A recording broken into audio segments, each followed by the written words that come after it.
Hey game designers, in our last video we taught you how to model rocks and how to align them on circles and curves. Now we're going to teach you how to export this into your medieval scene. So just go and look at some of the rocks, okay? So if you remember, we created 7 rocks. So all these other rocks are just for us to duplicate and move around. So we're going to click the original 7 shards that we had here, okay?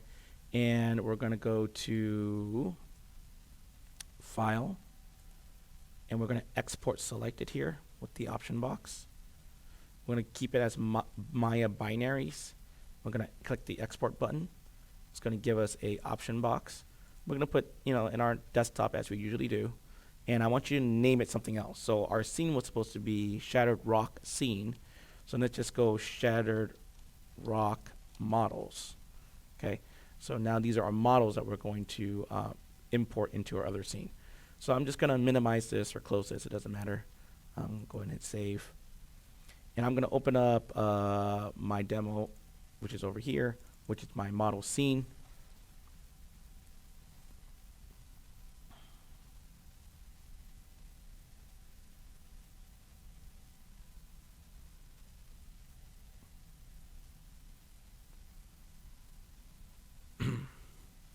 So this is our tree here and our plane. I'm actually going to go to the plane, and I'm going to rename this just to keep ourselves nice and clean here. I'm going to call this my ground, right?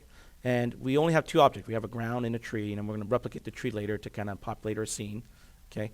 We kind of have, actually we have 1 extra object over here that I can get rid of later. Okay.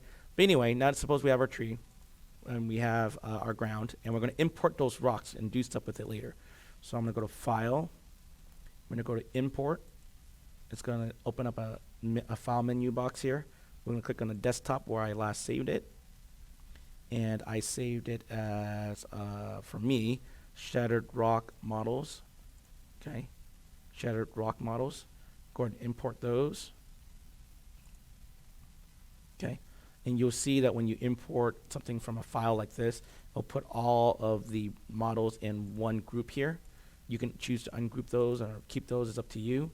So what I'm going to do is I'm going to go ahead and see what's wrong with my rocks. I'm going to click on my rocks. I'm going to hit R because I obviously can't see them, or let's move them first. So you can see here all my rocks are literally, can't see them. They're really, really small because it just depends on your scale. So I'm going to use R, and I'm going to increase the size of the group. So actually, I think I'm going to click on these. It doesn't really matter. If you want to center the pivot, do some cleanup right now, and then scale it. It's up to you. So I'm going to use the R tool here and scale it. Okay, you can kind of see now my rocks. So actually, I don't want to even do that. I'm just going to click on all the rocks like this. Just actually click on the rocks themselves. R tool and enlarge them here. So that's too big. So let's go and frame in here. And all my rocks are going to be all in the same place. Okay. So actually, I'm going to ungroup right now. I'm going to click on this group right here. Go to Edit and ungroup it. So I have all my rocks here. So this is rock 1, rock 2, 3, 4, 5, 6, 7. And I'm just going to kind of do some hygiene again, just to make sure that everything is not translated or scaled. So I'm going to zero it out. Okay. So if you remember, 1 unit in our world is 1 meter. So each one of these rocks is almost like a mini boulder. So maybe I want to scale it down a little bit first before I make it. So let's make my rock, let's say 1 feet, 1 foot long, because each one of these is about a yard, about a meter. So each one of these rocks is about a foot big. So that's still a pretty big rock here.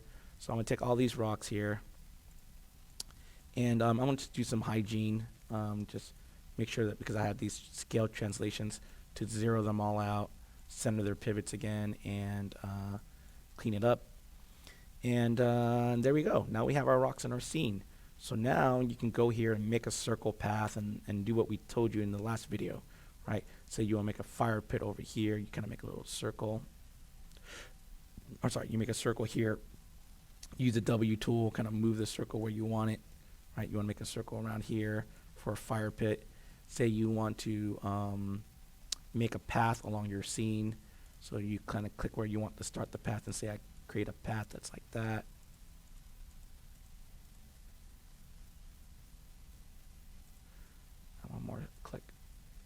something like that, hit enter, right? So now we have a rock path that we can kind of align these rocks to. And just remember that once you have your rocks, right, you're going to, duplicate them a lot of times, and you're going to use those rocks along your paths, okay? And that's it. I mean, that's all I wanted to show you, because the rest of the work is up to you. I already taught you in the video how to align it on this circle, how to align along this path. It's all the same stuff. And good luck with that, okay? That's all this video has.